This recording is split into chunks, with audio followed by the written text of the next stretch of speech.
here today.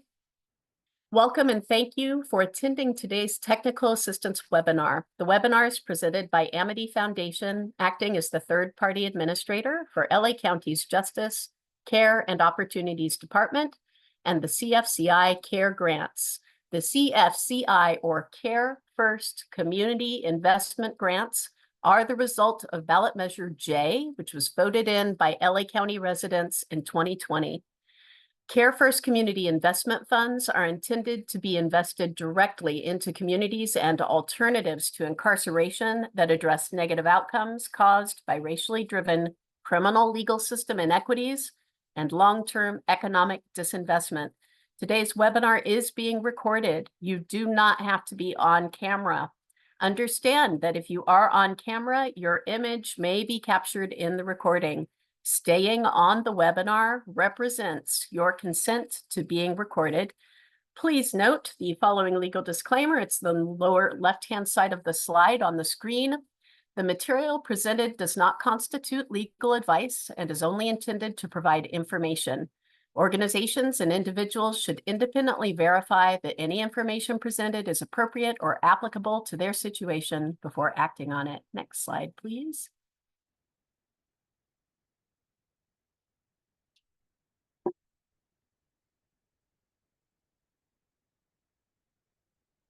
At Amity, we incorporate teachings that center the community before we begin our work. Today, we will use the LA County Land Acknowledgement to recognize the price paid by individuals that has resulted in efforts such as Care First Community Investment. We recognize that we occupy land originally and still inhabited and cared for by the Tongva, Tataviam, Sarana, Quiche, and Chumash peoples. We honor and pay respect to their elders and descendants. We acknowledge that settler colonization resulted in the genocide of the First Peoples. This acknowledgement demonstrates our responsibility and our commitment to truth, healing, and reconciliation, and to elevating the stories, culture, and community of the original inhabitants of Los Angeles County. All right, thank you very much, everyone. Next slide, please. Our presenter today is the fantastic Ms. Leah Kalangian, LA County Community and Voter Outreach. And I'm going to, Amina, if you could stop sharing, we will pass it over to Leah to give the presentation.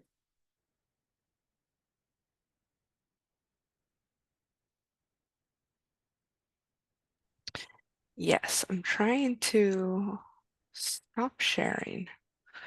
I don't even know how. No, I don't even know how. Here, hold on, I'm going to make sure that Leah is a co-host so Leah can share. Leah, do you want to see if you can? Mina, see, you are a co-host. You should be able to. Right? Oh, there we there go. she is. Yay, Oh, Leah can perfect. take control. Thank you, Leah. Fantastic.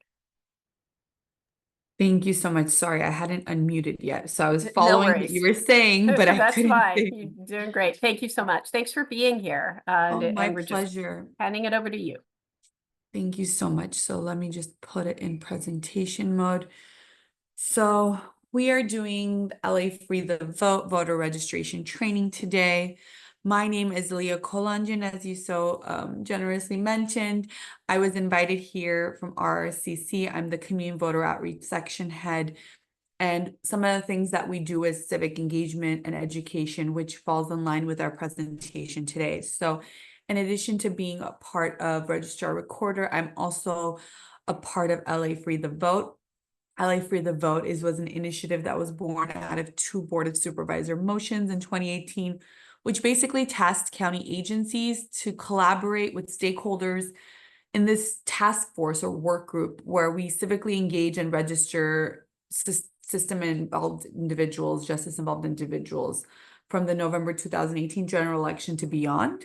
So we work with justice, care, and opportunities and various stakeholders that are listed below, and we aim to make LA County a national leader and systematically offering voter registration to the justice-involved population and encouraging this population to vote. So some of the ways that we do that is by doing voter registration trainings, drives similar to the one we're doing now. We also collaborate to bring, education into the jails. We coordinate flex mobile voting in the jails so inmates can also vote in person. So these are some of the initiatives that we are involved with. Before we get to the voter registration section, I'm going to briefly go over some key information, very high level and election related information. So we are right at the cusp of the November 5th election. The vote by mail ballots should have all been mailed out already. Everybody that's registered gets a vote by mail ballot, so you should be getting it. October 21st is the voter registration deadline if you want to use a vote by mail ballot. But something to highlight here is if you want to do a conditional ballot, so if you want to register to vote after this deadline. Oh, are you still see my screen?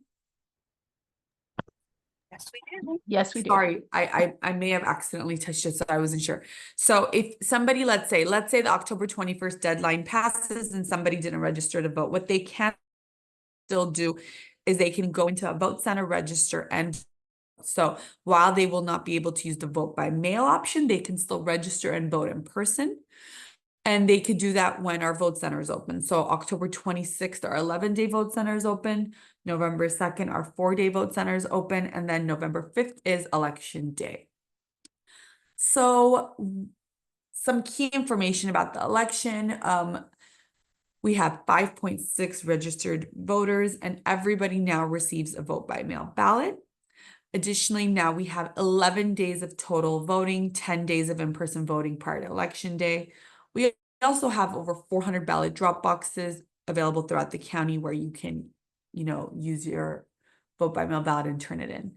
So all of these ballot drop box locations, vote centers, all of the locations can be found at our website, lavote.gov. You can also find the nearest ballot drop box location in your vote by mail packet.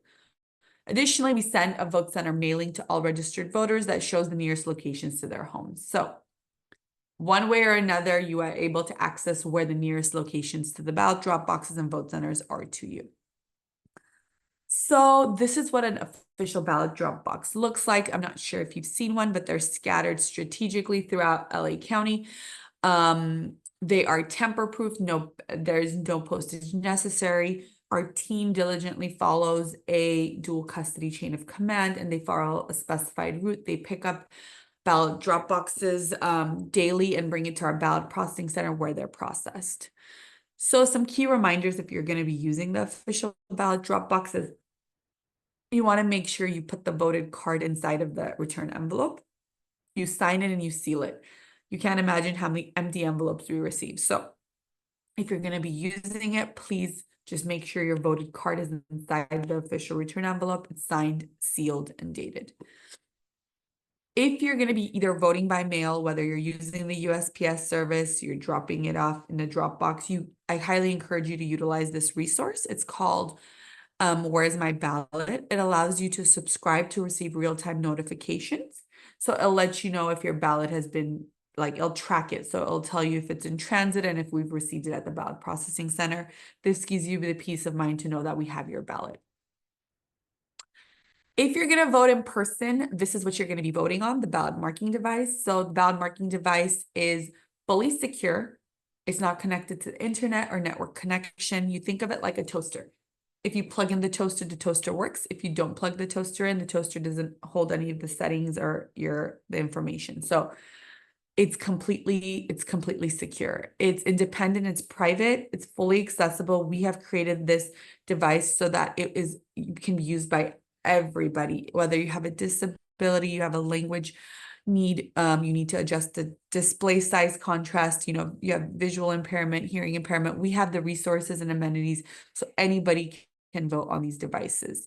Additionally, while you use this to, cast your vote, a paper ballot is actually generated. So the paper ballot is what we receive at the ballot processing center. So use this device to, make your selections, but the paper ballot is what we receive at the ballot processing center and is what we use to tally and tabulate your vote. So if you want to vote in person, but you don't have time, we also have created a web app called the Interactive Sample Ballot, which allows you to make your selections at home, generate a poll pass or and then either print it or scan it at the ballot marking device. Your selections will populate, and then a paper ballot can be printed out, similar as if you were to vote in person.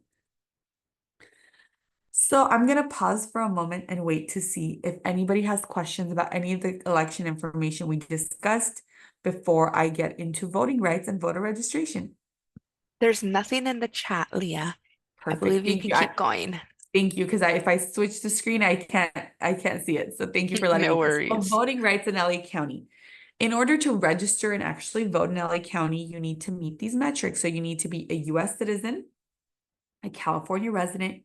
You need to be 18 years or older. You need to be not currently serving a state or federal prison term for the conviction of a felony. And you need to not currently be found mentally incompetent to vote by court. So what does this mean? This means that a lot of incarcerated individuals are still eligible to vote. So who can and who cannot vote? Individuals that can register and can vote are people that are in county jail, whether they're serving a misdemeanor sentence because their jail time is a condition of probation, they're serving a felony jail sentence, they're awaiting trial, they're on probation, parole, mandatory supervision, on post-release community supervision, on federalized supervised release, or a person with a juvenile wardship injunction. So these are, excuse me, these are individuals that can register and can vote. Who cannot register and vote.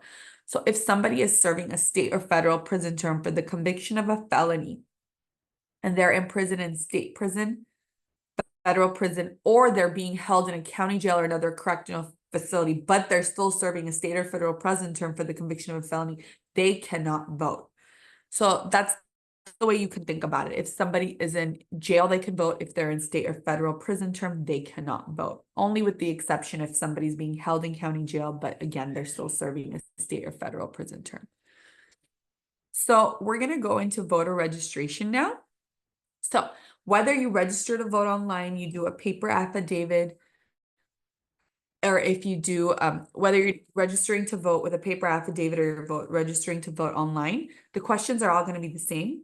The first box is going to ask you qualifications. It's going to say, you have to answer if you're a US citizen and a resident of California. If you cannot answer yes to this question, you cannot register. So you need to be a US citizen and a resident of California to register.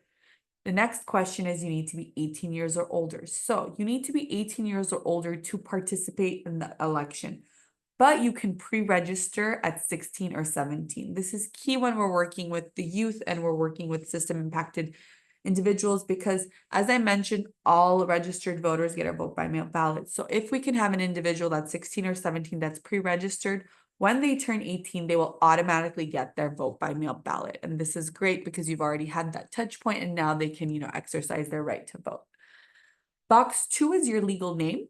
So this is where you write whatever's on your legal documents. So here you write your legal name, your first, middle, and last name. Please don't use titles or nicknames. So if you recently got married, you got naturalized, you change your name, whatever's on your legal documents will go into this box. The next step is identification. So federal and state law requires a person who registers or re-registers to vote to either provide their California driver's license or ID number. So you need to provide either or. If you can't provide it, you can use the last 4 of your social security number. If none of the above can be provided, the state will assign a unique number for voter registration purposes, but it can cause delays. So we always want to ask for the California driver's license or ID number or the last 4 of the social. Just when you're assisting someone with voter registration, please let them know that the information that's provided here is confidential. It's only used for election purposes. It's not going to be printed on any public reports or printed materials. So if that will give them the peace of mind to actually, complete the form and provide that information. The next section is date of birth and place of birth. So you want to go ahead and write your date of birth. So you need to be 18 years older to vote, 16 or 17 to pre-register. So we need your date of birth. You're going to write your 2-digit month, 2-digit day, 4-digit year. Then you're going to go ahead and write if you're a US state or a foreign country of birth.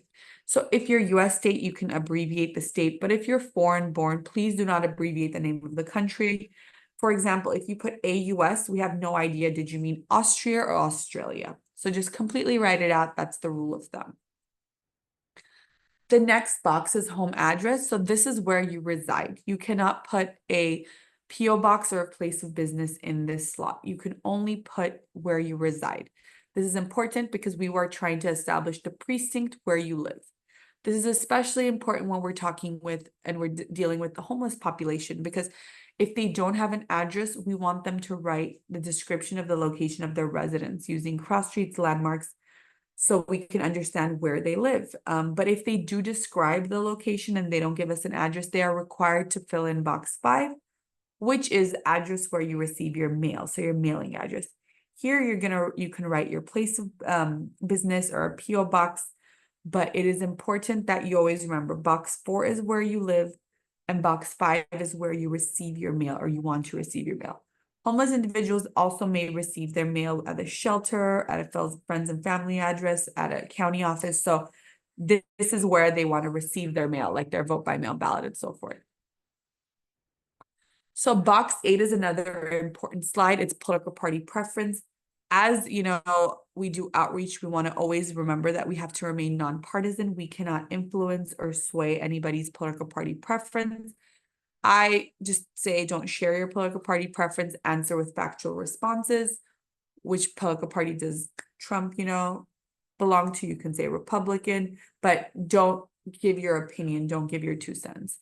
And if somebody doesn't want a political party, they don't have to pick one, but a yes or no must be selected for this question. So yes, and I want to choose a political party preference. No, I have no party preference. I do not want to choose a political party. A yes or no is required, but you do not have to select a political party preference. Box 10 is where you're going to read the declaration and sign. Before you sign, you should review for completeness, ensure all information is accurate, read the declaration, sign and date. You should know whatever you sign your legal documents is the signature you should put here. So a registrant may sign in their primary language only if their legal documents are signed as such. So in this example, the individual signed in Korean because all of their documents are in Korean. So if you sign in English, please sign in English. If you sign in Armenian, Spanish, Korean, whatever your primary language is and whatever's on your legal documents should go here. Same with your voter registration, vote by mail, your DMV record, they should all match. Whatever's on your legal documents should be signed the same way. So what happens if an individual cannot sign and they need assistance and you're doing outreach? You have that person make a mark. In this example, John Voter couldn't sign. They made a mark, an X. We put brackets around it, put John Voter before and after the mark, and then we'd write their mark above and below it. This lets registrar recorder know that John Voter couldn't sign, but they are made this mark in lieu of a signature, and that is their affirmation that they are in fact signing this form. So whether you provide voter registration assistance, whether you're, helping someone fill it out or you're delivering the voter registration form, you are required to provide them with a receipt and complete a portion of the voter registration form to accurately depict this. So on the voter registration form, there is a portion that said, did someone help you fill out or deliver this form? So you would fill it out. For example, here, Jane Smith helped John Voter fill out the form. She wrote her name, the date, the address, what party she belonged to, that is doing the outreach, and their address. And this lets John Voter know that she is accepting responsibility and she'll return the completed form within 72 hours of the signed date. Additionally, she will provide a receipt that looks like this below the perforated line. It has the same exact information, but the red number here, it will correspond to the red number that's on the voter registration form on the receipt, so that the voter has that peace of mind that whoever turns in the form for them has the correct affidavit and they have proof of this. So when you do voter registration outreach, you have to submit the forms back within 3 days. So you can return the forms by mail or in person to our registrar recorder office, Secretary of State, but you have to, make sure you return them in a timely fashion. So here are some do's and don'ts. We're just going to quickly gloss over this because we went through a lot of information today. So the do's, you want to make sure you write your legal name, your identification, your home address is where you live. You want to make sure the voter registration form is signed. Please don't predate registration forms. Sometimes if you pick them up in bulk and then you don't use all of them. Please never refuse anyone a registration form. You don't know if that individual is taking the forms home to their grandmother that has ambulatory issues or a cousin that's on house arrest. You never know the situation. It's not your job to determine. It's your job to provide them with the registration form. If they don't meet the qualifications, they will not be able to register and vote. Also, please don't make corrections. We want to mitigate any errors. So if you do have to make a correction, just write a new form and write void on the old one. Please just be mindful of if you're ripping these forms in public. We don't want people to think, Register a Recorder, or the Sunshine Party, or whatever party is ripping forms because they don't like the gender, ethnicity, or the political party preference. Just write void, take it to the office, shred it later. Some things to remember. Here are some contacts and resources. My team is the voter outreach team, so outreach@rscs.lacounty.gov. Please take note of this email address. You already have mine. If you need a voter registration training, you need assistance with obtaining voter registration material, flyers, or anything, please, don't hesitate to reach out to me and my team, and we will be a resource for you. With that, I want to say thank you. It has been a pleasure to be a part of these recurring meetings that you guys have. We always want to do our part to make sure you guys are educated and informed. And it was a pleasure being here today. I thank you for inviting me. Thank you so much, Leah. There doesn't seem to be any questions in the chat in regards to this presentation, but Perfect. You can always email me if you change your Yeah. mind, but I'm going to hop off because I do Of have another course. presentation. But if you have any questions, you have our contact. Thank you so much for allowing me to be here. Have a wonderful day. You too, Leah. Thank you Leah, so thank you so much. much. My pleasure. Hope to see you all soon. Thank you so much.